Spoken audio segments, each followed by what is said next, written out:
Thank you, Chris.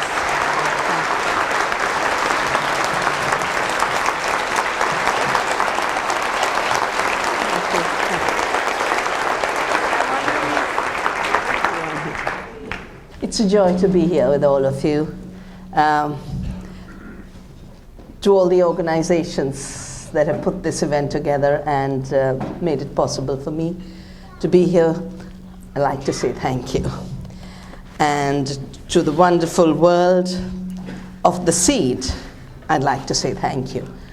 Because, I started out life thinking the quanta was going to be my companion for life.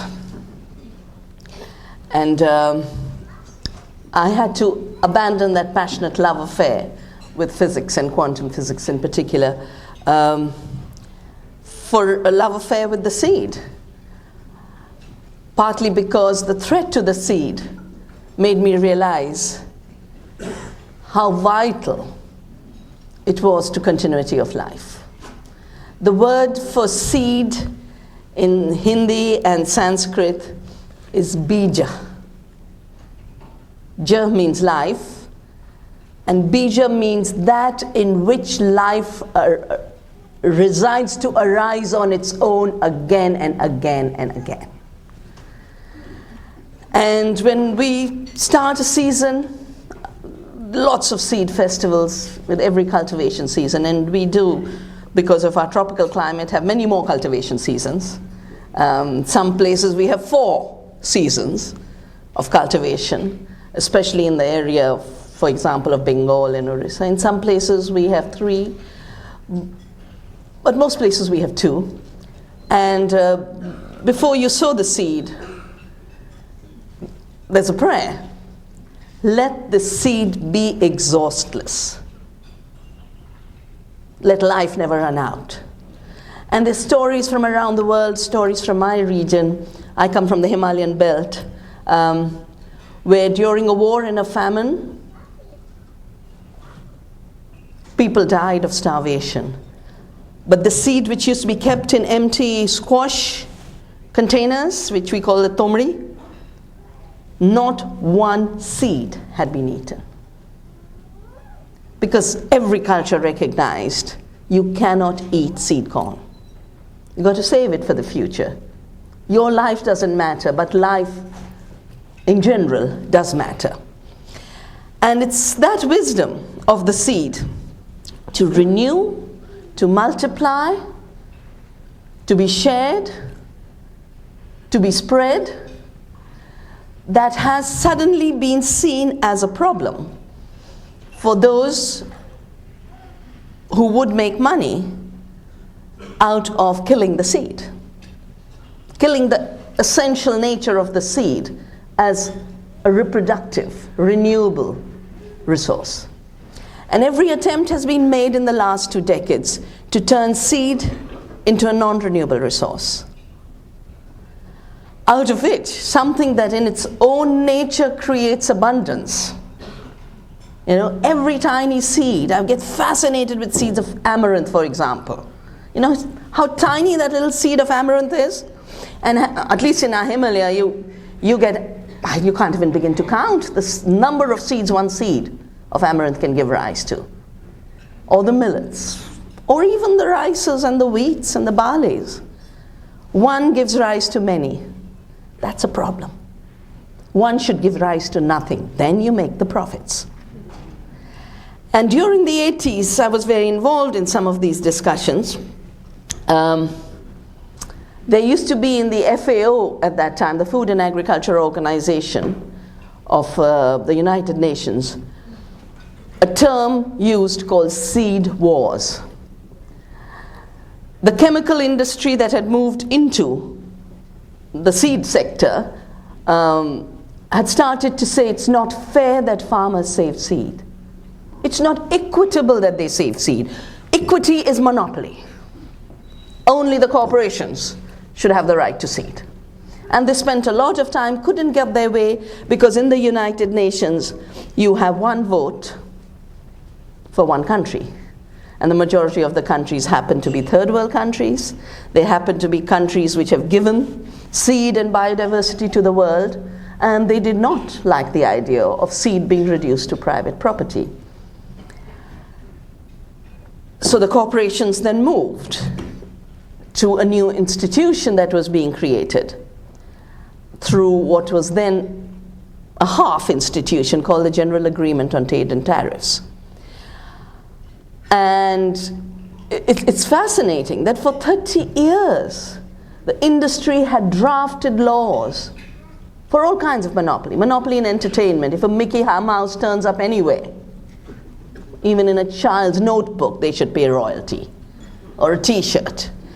And then, by then, a company that had only been related to warfare, to Agent Orange, very rapidly moved into the biotechnology sector, very rapidly started to buy up both venture capital firms as well as seed companies. And Monsanto emerged as the biggest seed monopoly in the world in the drafting of what is today called the Trade-Related Intellectual Property Rights Agreement. What a mouthful. Precisely because this is not trade-related and seed is not intellectual property. It doesn't pop out of anyone's head. Intellectual property is defined as property in products of the mind. Here is a very material, biological system that is suddenly redefined as intellectual property.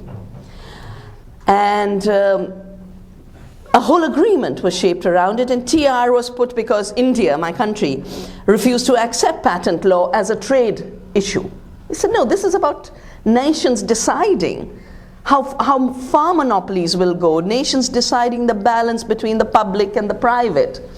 And we had worked out a patent law over 20 years of democratic debate in society to get rid of the British laws that had been exactly like what we are coming back to. Total monopoly in the handful, in a few companies' hands.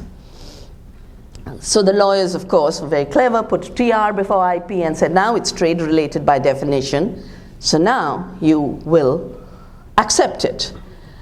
After the WTO came into force, a representative of Monsanto actually said this. He said, what we've achieved in this agreement is something unprecedented. We defined a problem. And in this case, the problem was farmers saving seeds. That was a problem. And we defined the solution, make it illegal for farmers to save seeds. And we created the instrument, which is the TRIPS agreement, which forces every country now to have laws of monopoly. And we created the institution that would ensure that these are implemented. The institution, WTO, is an interesting institution because it's the international court. It's an international non-parliament, non-democratic, and it is the international executive. Yeah? As Monsanto's representative said, in shaping this treaty, we were the patient, the diagnostician, and the physician all in one. For me, that's a description of dictatorship. If you define the problem, you find the solution, you become the judge and the executive, where is democracy? And around seed, which is the most democratic experience on the planet, that spreads abundance. The seed is as much part of the relationship with the bee and the butterfly as it is with the soil organisms that it ultimately sustains, as it is with the food, the breakfast you're eating. All these relationships are in the seed. In 1992 was, I think, the first time US companies started to enter India. 91 was when the whole new idea of globalization started to be spread, initially through the World Bank, and 95 onwards through the World Trade Organization. And I remember in 92, Cargill, which still owned its own seed supply, now it's owned by Monsanto. I don't know how many of you realize that outside the US, Cargill Seeds is now Monsanto. That time Cargill was still Cargill. And they brought in hybrid sunflower seeds, which failed miserably. I've been working with the farmers in India and the farmers' organizations, and I had been telling them about these corporations. At that time, of course, Cargill was, and still is, the biggest grain trader. And while doing workshops on the Uruguay round and the WTO and the GATT, I should tell them about the companies. The farmers of Karnataka, as a result of the failure of the sunflower, marched up to the Cargill. It shouldn't be called a seed production unit, because seeds are produced in the field and in farms, and the seed utilities and facilities are really only packaging units. All they do is put a seal on it. And again, you might not even remember, you used to have a trade representative whose name was Carla Hills. And Carla Hills had visited India in 1988, saying, crowbar by crowbar, we are going to open your economy to our companies. And this was around the time, we'd had Bhopal in 84. DuPont was sending an old nylon plant, and we were saying, sorry, we don't want it. And Carla Hill said, no, you'll have it. Your market is our market. And she talked about this crowbar by crowbar, and I talked to my farmer friends about it. So they went, literally, with crowbars, and pulled down this whole large prison-like utility and raised it to the ground and said, crowbar by crowbar, we're going to send these companies back to you.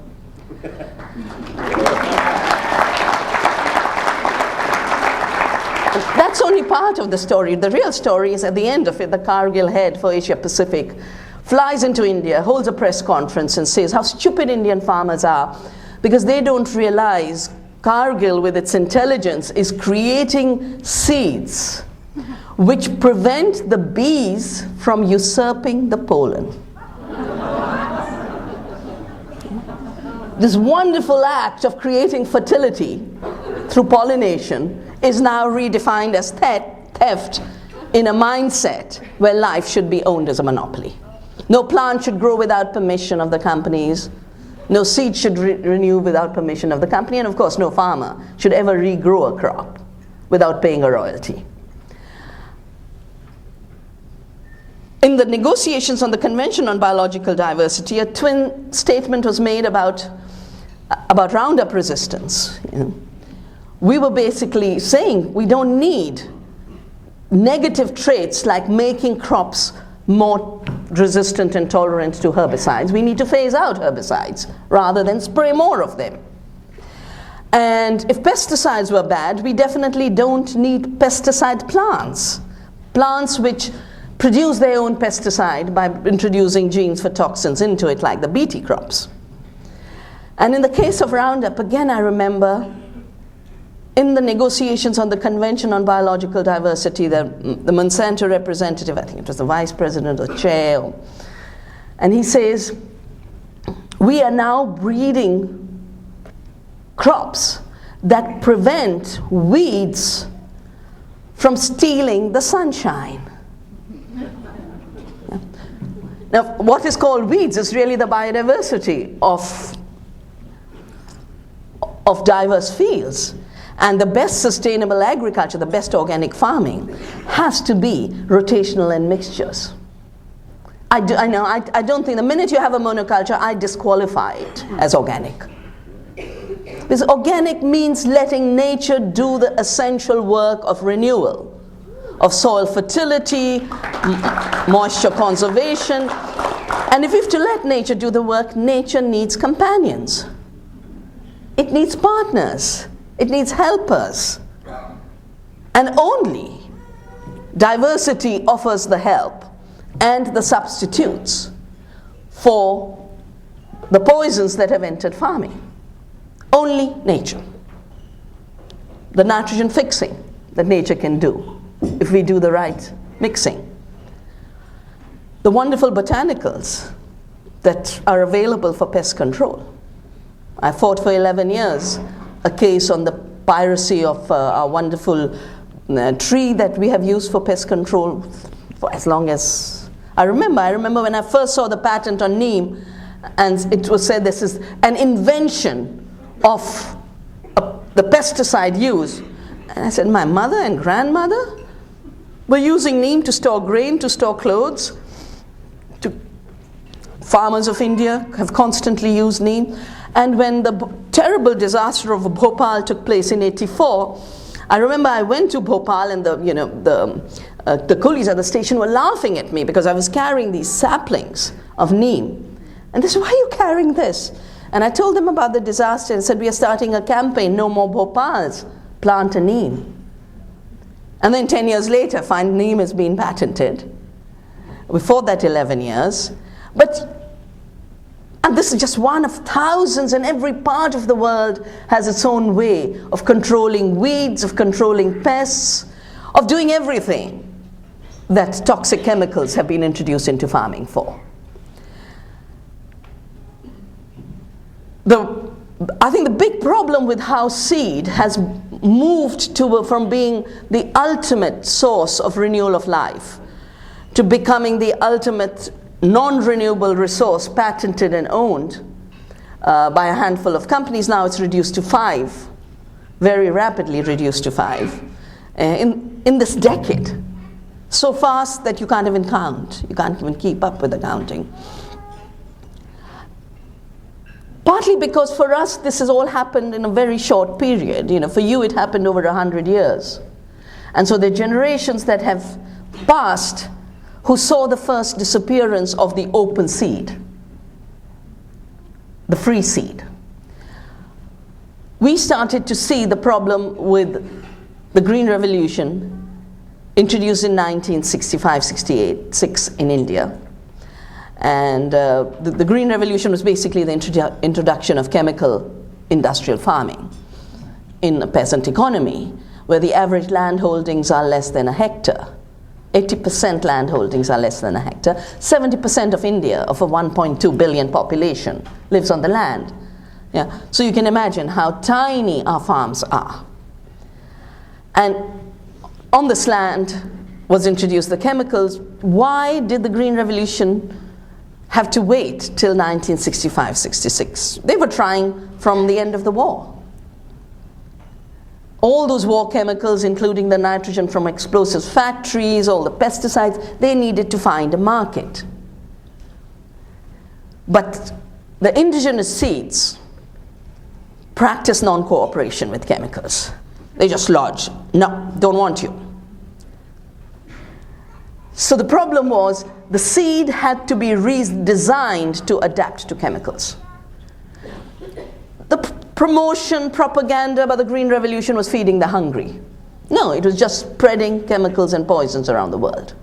And the redesigning was done by the dwarfing technique, taking genes from the dwarf varieties, in the case of rice from Indonesian variety, in the case of wheat from a Japanese variety collected during the war, Norin. And these dwarf varieties then could take a lot of chemicals, but they required a lot of water. Interestingly, the dwarfing was making the plant produce less biological matter. And the useful biological matter for the soil, for the animals, had just disappeared overnight. The straw was now seen as waste. But the straw is what feeds the cattle. The straw is what goes back into your compost. The straw is what makes organic. So this one change to adapt the seed to chemical meant the disappearance of fodder for livestock, therefore the disappearance of animals, therefore the entry of tractors into a poor country. And I go around the country and find some of the highest debt is for the tractors that were bought 20 years, 30 years ago. Today, the farmers are having to pay the bills and they can't afford to. And the cattle have disappeared. Because truly sustainable agriculture is agriculture not just with diversity of crops, but with an integration with livestock and an integration with perennials and trees. Then you have the perfect organic farm.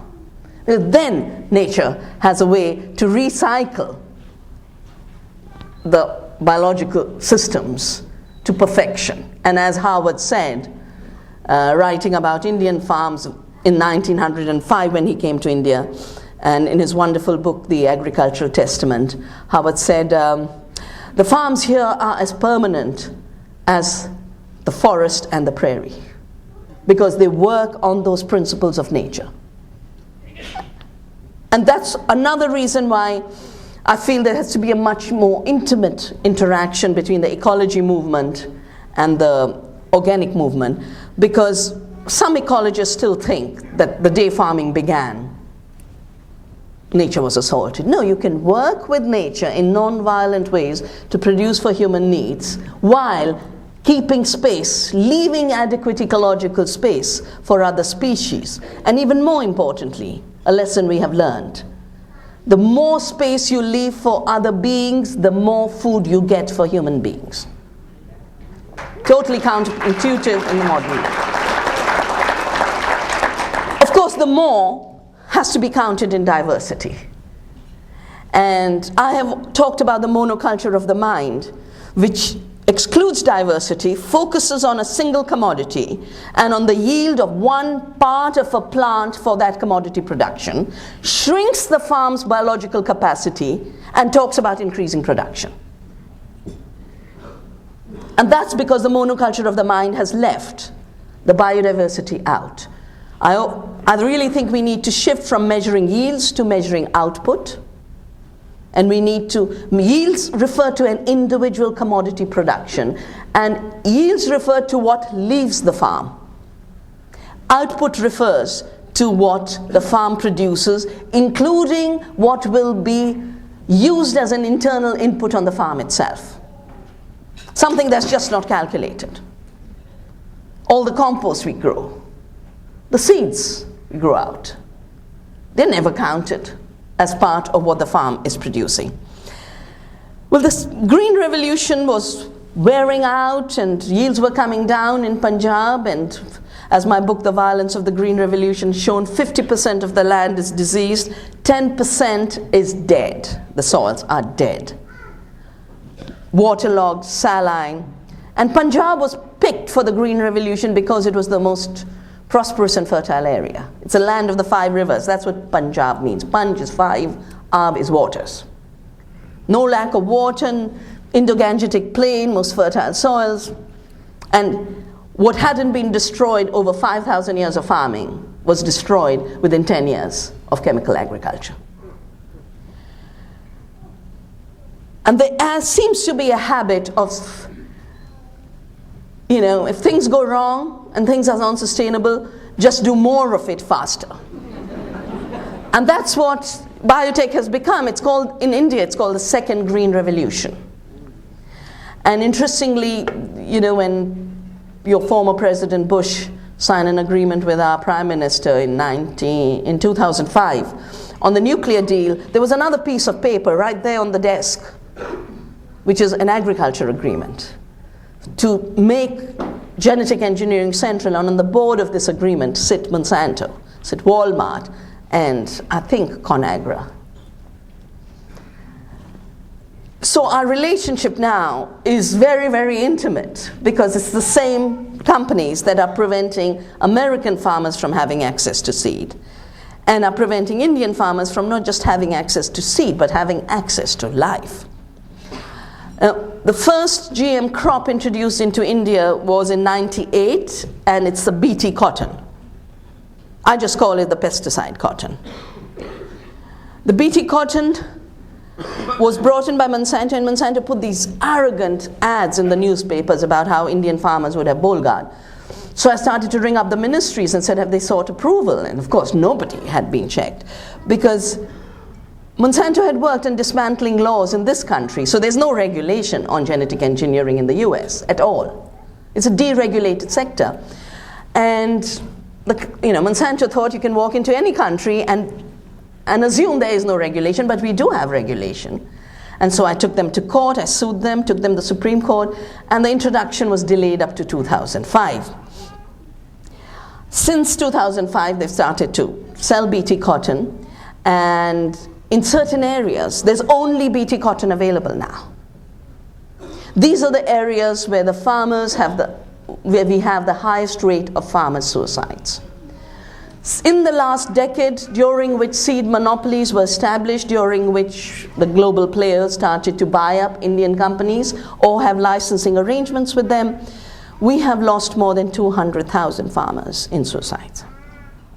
We've of course lost 8 million farmers who've had to leave the land. And it's a combination of seed monopolies and falling prices linked to the subsidies, the $4 billion in the case of cotton, and the unfair trade rules. It is a genocidal packet that must destroy farmers, and doesn't kill farmers metaphorically, it kills farmers biologically.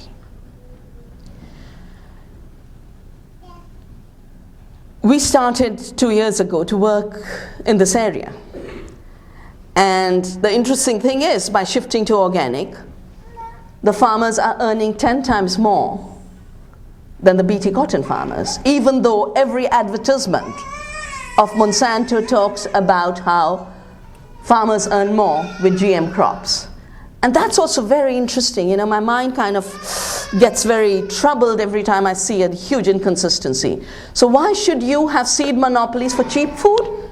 Costly seed, cheap food. Something must be going funny in the middle.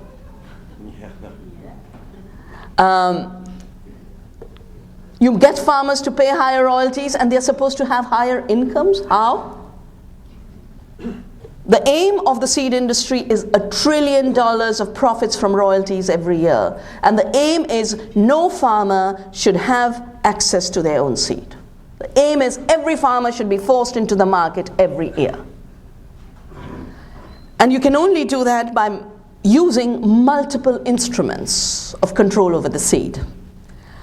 The first instrument, as I mentioned, is the intellectual property laws, covering both patents as well as breeders' rights that have become more and more like patents.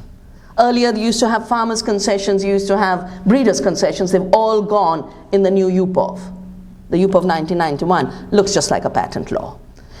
And interestingly, a patent is supposed to be granted for an invention. A seed is not an invention. A seed exists before you can do anything with it.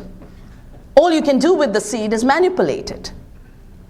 Manipulation has never been treated as creation. It's often treated as cruelty. I would call GM cruelty to seed. And yet, there has been this claim to invention and therefore a right to ownership. Of course, it's very interesting because it reflects a fundamental split, a fundamental schizophrenia. When it comes to owning seeds and owning plants through patents, the same corporations go around and saying, we've created something new, it's novel. The word used in the European laws is novel foods. GM foods is not called GM foods, it's called novel foods. And when it comes to people being concerned about the environmental risks, the health risks, the same industry comes around and says, just like nature made it. You're doing nothing new. This is like the bacteria in your yogurt and that's why they picked the word biotechnology and shed the word genetic engineering. Because biotechnology was grandmother making cheese and yogurt, and Syngenta and Monsanto were doing exactly what your grandmother did, nothing new. Except grandmother never took a patent, and you are taking a patent.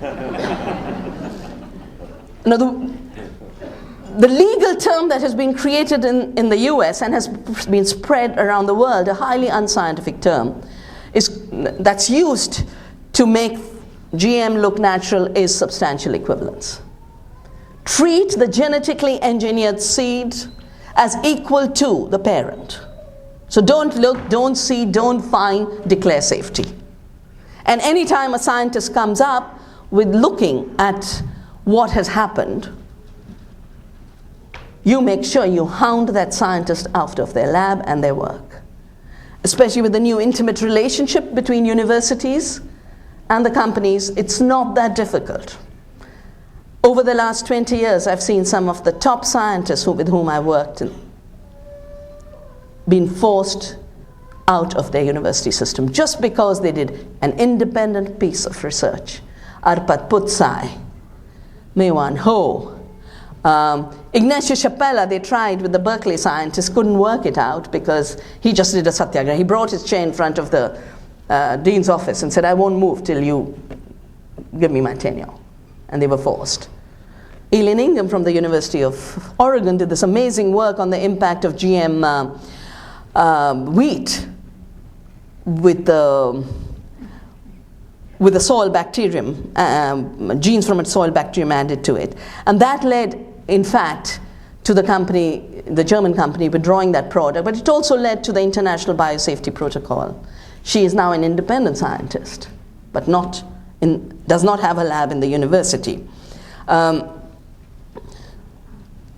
So every time independent science is done, it's defined as junk science, and junk science is institutionalized as real science, as good science. And these days, you know, the good bad thing, good bank, bad bank, after they've created all this toxic assets. Yeah? Suddenly there's supposed to be a bad bank that'll take up all this corruption of the financial world. And again, interesting concept. Yeah? Concentrate toxicity and it'll become neutralized. The work we've been doing on suicides of farmers has started to have government response. In the early days, the government used to say, oh, they must have been alcoholics, so they must have committed adultery. And I said, that's a large number of farmers suddenly becoming adulterers and alcoholics. And eventually, the Prime Minister had to go down to these areas and recognize that farmers' suicides linked to economic distress is a real phenomenon. So what does Monsanto do? Start using institutions to say there's no link between suicides and the Bt cotton. But the interesting thing is the papers they generate, as one from IFPRI, which has been used a lot against me, in the International Food Policy Research Institute in Washington has put out a paper. It goes around about the virtues of Bt as if everything is built into the seed. And then when it comes to the failure or it comes to the farmers going into distress, then it is no more about the seed itself, it's about the farmer who was stupid, it's about the soil that was wrong, and it was about the climate that didn't fit. And here again you have schizophrenia. Good performance in the GM seed, bad performance, you're to blame. So always there's a perpetuation of a mythology of the perfect seed. And interestingly, the Green Revolution, when it was spread to India, they didn't just say, we are bringing you seeds that are more responsive to chemicals, which would have been the more honest way to describe it, rather than high-yielding varieties. This Borlaug, who was a scientist who did that dwarfing, interestingly, he came out of the DuPont Defense Labs, knew about the chemicals, reworked the plants to be able to take more chemicals, just as genetic engineering is reworking the plants once more at a deeper genetic level to be even more adaptive to chemicals. Borlaug said of the 12 scientists he had trained, he called them his apostles. They were his wheat apostles, distributing miracle seeds. Yeah. So you do have a whole structure of seed monopolies enshrined within a new mythology, a new religion, where we are asked to be blind and not think anymore. Interestingly, in the case of Indian sales, Monsanto actually recruits our gods as salesmen. Every poster, every video has a god. In northern state of Punjab, where the Sikhs are the most important religion, and Guru Nanak was the founder of that religion, Guru Nanak is used as a salesman. In South India, out of the Ramayana, you get Hanuman, who brought this herb to save the life of Ram's brother. You have Hanuman bringing you this life-saving seed, which is really the killing seed. That's another way in which seed monopolies are established. Seed monopolies are also established by introducing seed replacement. And whenever I debate with our government, I always tell them, I say, you know, seeds are not like dirty socks. Yeah? When your socks start to stink, you'd better change them and wash them. But seeds are perennial. They don't get replaced. You evolve them, you breed them, you adapt them, but you don't throw them out. They're not like a new model of a car either. Seeds are life itself, and therefore seed replacement is wrong. Now, you can only have a monopoly on seed through patent if you have had a closure on the alternative supply. Because why on earth would farmers pay royalties every year if they could have free seed they can save year in and year out? To create that closure, the industry has evolved compulsory licensing and registration laws. Compulsory registration, compulsory licensing laws. Which basically mean farmers can't have their own seed, they must only grow seeds that are licensed.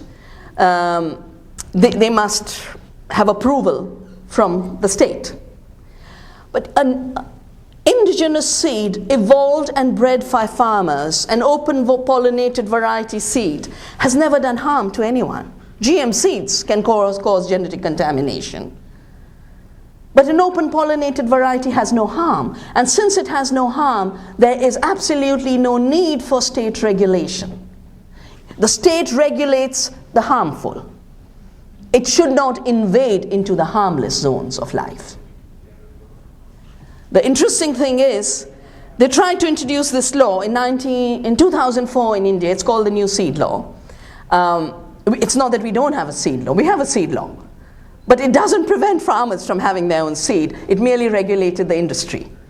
Now they want to have farmers regulated and the seed industry, now the biotech industry, deregulated.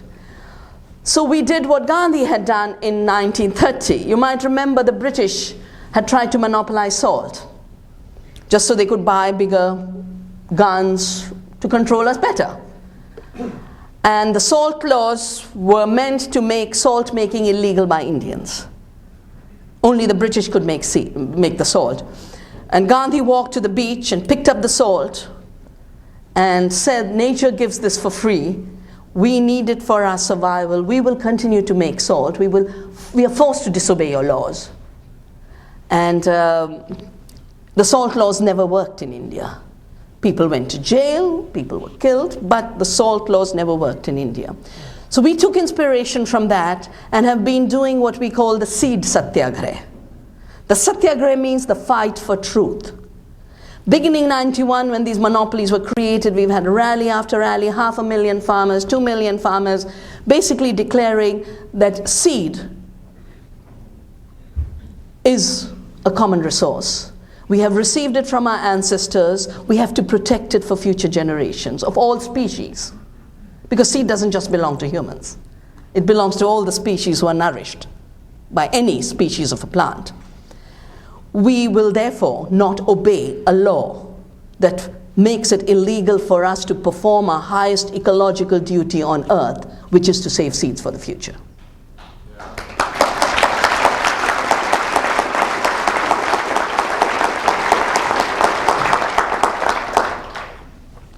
So in 2004, we stopped this law from coming into force. I gave more, I don't know how many millions of signatures I gave to our Prime Minister, and said, you can do what the British did with the salt law. We are not going to obey because we have to obey higher law. Monsanto law is a low law, degraded law, and any law restricting farmers' rights is, in today's world, a Monsanto law. Even when governments write it, an invisible hand of Monsanto is behind that writing. So how do we create seed freedom in this time of seed imperialism, seed colonialism, seed closure? We do it by creating community seed banks. That's how I started Navdanya 21 years ago, just saving every seed available and distributing it widely, keeping it as an open access system. Every farmer of Navdanya, and we have about 400,000 members, every farmer, the only thing they have to do is take a pledge that seed will never be used as an exclusive right. Not by them, not by anyone else. They will continue to share seed and they will continue to save seed. In the area of the suicides, we have managed to save seeds and bring farmers' organic options back. We've also just finished some research to show the BT cotton has destroyed in 3 years of planting 26% of vital microorganisms in the soil. So organic is the only way to rebuild it. We have created climate resilient seed banks. Banks where seeds for high drought tolerance, high flood tolerance, salt tolerant seeds are available. And we've distributed these every time there's a disaster, a drought in central India, or even after the tsunami, the salt tolerance rises. We took 2 truckloads of these seeds. Interestingly, Monsanto, which has been a leader in biopiracy, and Syngenta and the biotech industry, is now trying to patent the climate resilient traits, which they can't create because genetic engineering is a very linear single gene expression technology. Climate resilience is a multi-genetic trait, but all they're doing is genetic mapping, and these days computers do it. You don't even need a human being. In fact, if there's a property right they want to give, they should give it to that machine. Because they're not doing the thinking, they're not doing the creation. It's an assembly line of doing a genome mapping. The map is being used to claim ownership, and we are going to start a big campaign to not just keep seeds in the open domain, but especially seeds required for climate adaptation as a common resource for our common defense in these vulnerable times. We will, of course, have to make very rapid and radical shifts very fast from breeding for responding to chemicals to breeding for resilience, adaptation. From breeding for a single yield trait to breeding for nutrition and taste and quality. We've done a lot of research with native varieties. They always have higher nutritional quality. So we should be measuring nutrition per crop and nutrition per acre, not just the mass produced. What's the point of empty mass?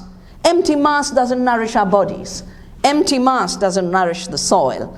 We need to go back seriously to the issue of quality, the issue of nutrition, the issue of life itself. Saving seed, for me, is defending life. And saving seeds in these vulnerable times is making sure we can imagine with hope that life will continue in all its vibrance, in all its diversity, in all its beauty. Thank you. You've been listening to physicist, ecologist, and author Vandana Shiva, speaking at the Organicology Conference in Portland, Oregon on February 28, 2009. In a moment, we'll return to the question and answer session from the presentation. Vandana Shiva, a physicist, feminist, philosopher of science, and science policy advocate, is the director of the Research Foundation for Science, Technology, and Natural Resource Policy. She is the 1993 recipient of the Right Livelihood Award and serves as ecology advisor to several organizations, including the Third World Network and the Asia-Pacific People's Environment Network. Her books include Staying Alive, Women, Ecology, and Development, The Violence of the Green Revolution, Third World Agriculture, Ecology, and Politics, Biopiracy, The Plunder of Nature and Knowledge, Soil Not Oil, Environmental Justice in an Age of Climate Crisis, Stolen Harvest, The Hijacking of the Global Food Supply, and Water Wars, Privatization, Pollution, and Profit. Her latest book is Earth Democracy, Justice, Sustainability, and Peace. To find out more about Vandana Shiva and her work, please visit the Navdanya website at www.navdanya.org. And now we return to the question and answer session from the program. Good morning. I just had a question that relates to the speaker that we had yesterday, Paul Roberts. And he mentioned, someone asked a question about local food and the possibilities of us around the world being able to raise our own food, enough food for ourselves where we live right now with climate change and our expectations of what we should be able to eat, seasonality and that kind of thing.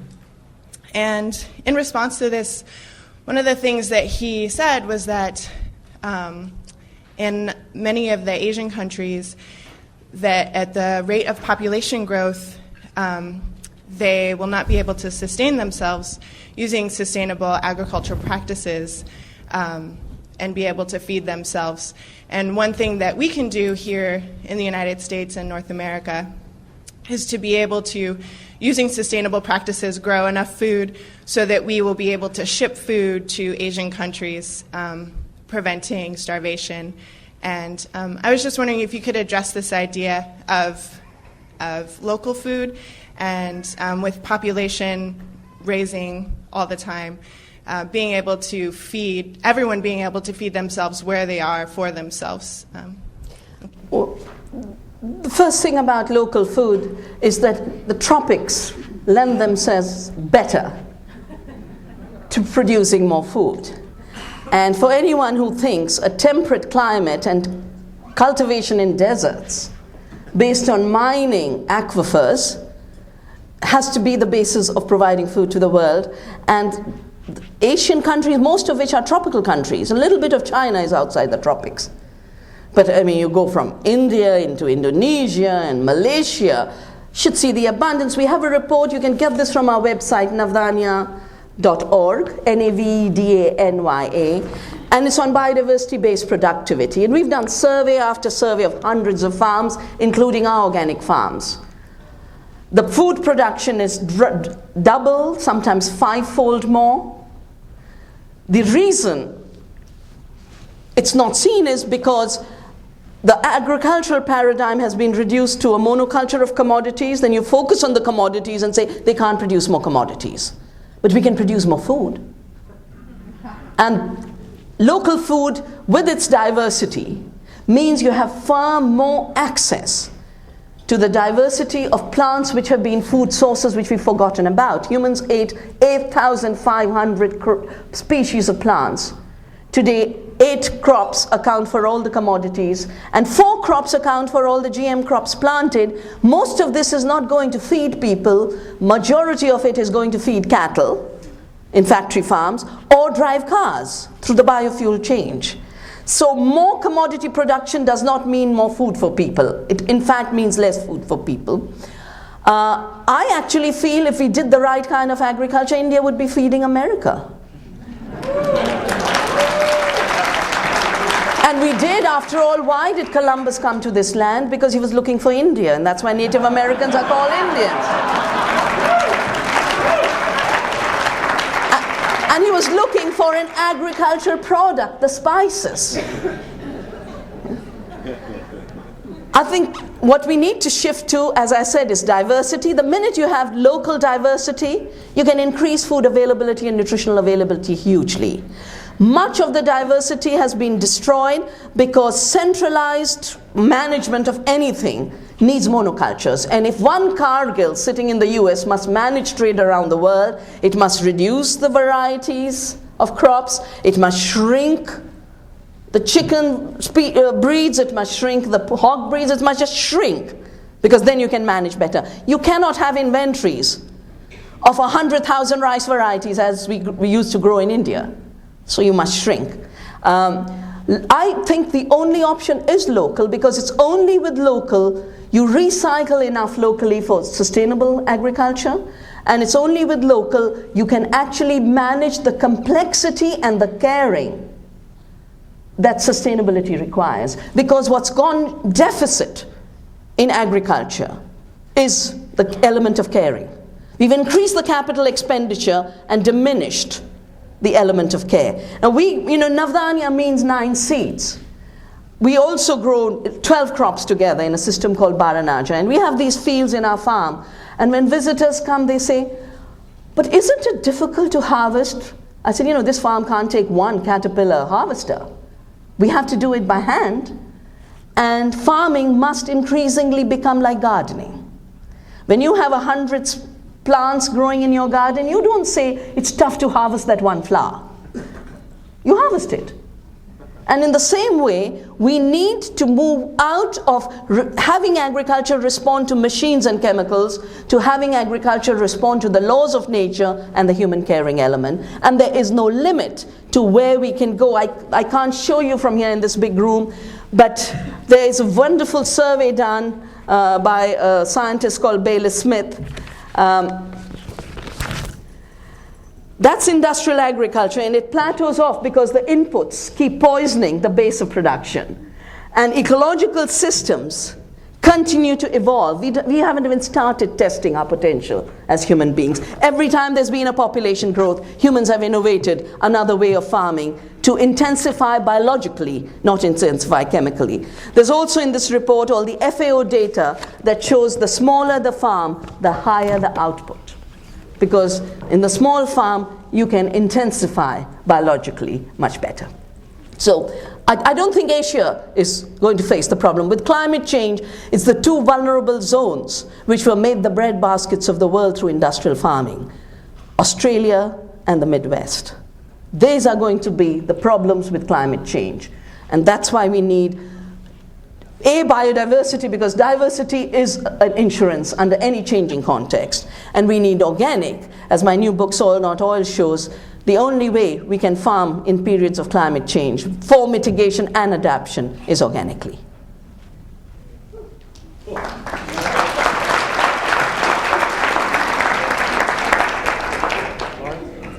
My name is Lawrence Holmes, Crescent Community Farm in Loveland, Colorado.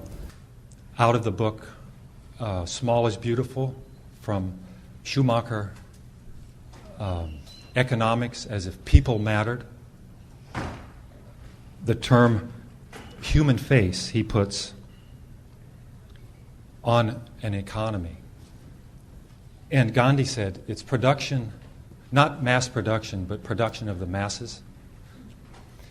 All justices come from a just economy. What's happened is the opposite.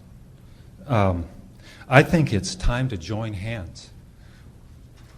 All thousands of organizations and peoples and that are on the earth, and not work at patchwork, but create an economy based on people, fertility and seeds of pureness, and a workplace for people. How do I do it? Well, you've got all these amazing people to learn from, and I've also started a small school of the seed linked to the Schumacher College in England. On our farm, we do short courses. I'm going to leave some of these flyers. Everything's again available on the website Navdanya. And for any of you who'd like to just see the potential of biodiversity to solve the problem of hunger, to solve the problem of climate, and to bring back food freedom and seed freedom to farmers, we would welcome you anytime on our farm. Thank you. Elizabeth. Good morning. I teach at a community college. If you were 18, what would you decide to do right now?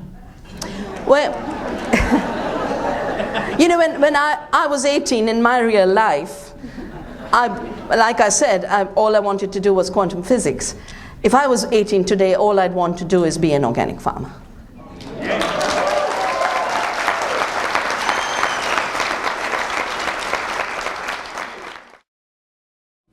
We've seen an increase in diseases like obesity and heart disease in the U.S. because of our diet.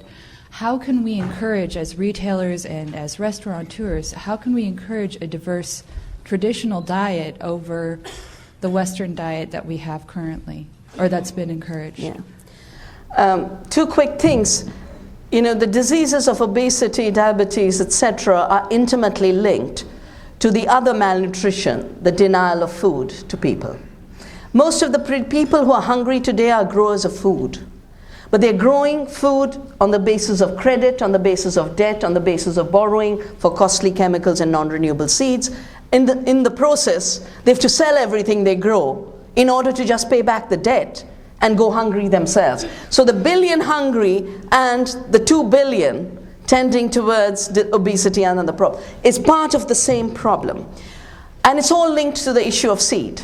If we design seeds and breed seeds that need chemicals, we'll get farmers into debt, we'll create hungry people, but we will also create nutritionally empty food loaded with chemicals. If there's anything increasing in yield, it's the toxic yield of our food.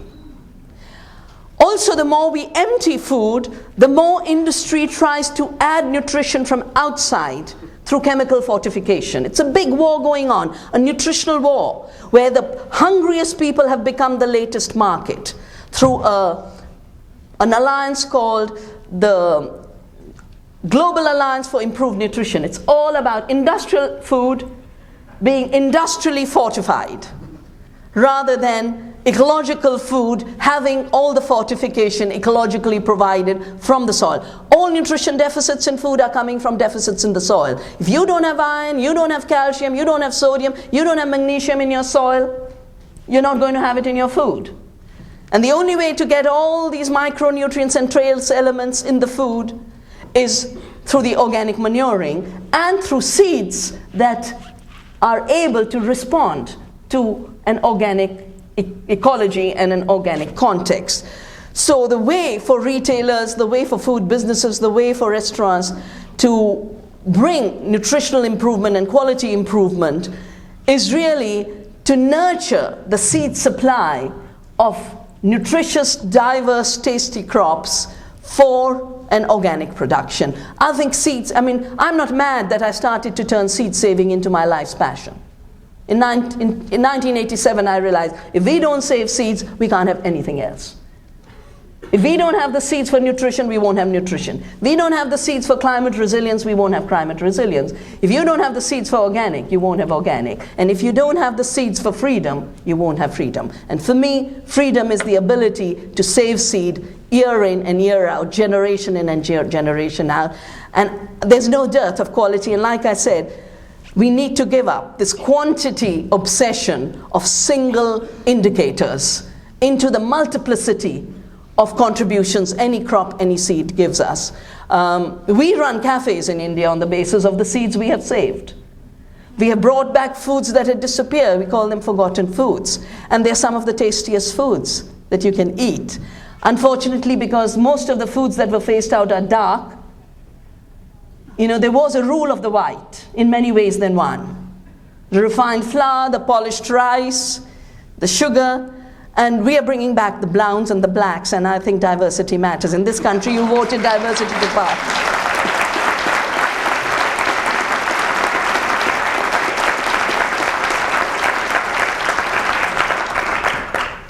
So thank you so much, and like I said, it's around food and seed. We are either going to leave our freedom or reclaim it. And it is the biggest democracy issue around food. It's the area where people doing the right thing in all the levels of smallness can make very big changes, especially if we join hands worldwide. Thank you.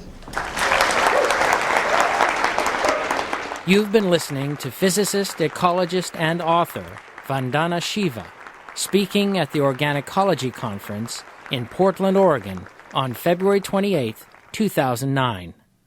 To find out more about Vandana Shiva and her work, please visit the Navdanya website at www.navdanya.org. To find out more about the Organicology Conference, please visit the Oregon Tilth website at www.tilth.org. This program was produced by pdxjustice Media Productions. To find out more about our work and to access our growing library of on-demand streaming video and audio programs, please visit our website at www.pdxjustice.org. You'll find lectures and interviews featuring speakers such as Robert McChesney, Prothap Chatterjee, Barbara Ehrenreich, Natalie Angier, Rashid Khalidi, and many others. Thanks for tuning in, and thanks for supporting listener-sponsored radio, public access cable television, net neutrality, independent bookstores, and all forms of grassroots, democratic, community media.